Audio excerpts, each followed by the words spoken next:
आपके पाकिस्तान के बड़े पुराने एक अखबारी नुमाइंदे थे, मैं नाम नहीं ले रहा हूं। लाहौर में एक मज़ार है ना हजरत अली हजवेरी रहमतुल्लाह अलैह का,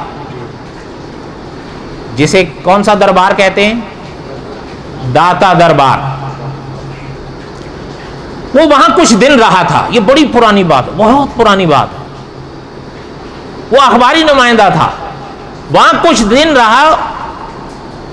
बाहर निकल के उसने, चूंकि अखबारी नुमाइंदा तो था, उसने एक मजमून लिखा था, हम बने दाता के मलंग।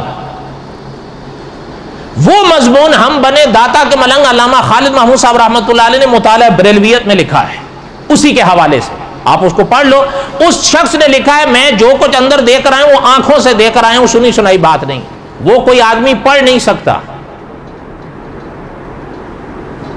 अब आप कहें सच लिख गया, झूठ लिख गया, ये अब आप जान। हम तो यही कहते हैं कि इसमें हजरत अली हजवेरी रहमतुल्लाह अलैह का कसूर नहीं, ये उन लोगों का कसूर है जो हजरत अली हजवेरी का नाम इस्तेमाल कर गए।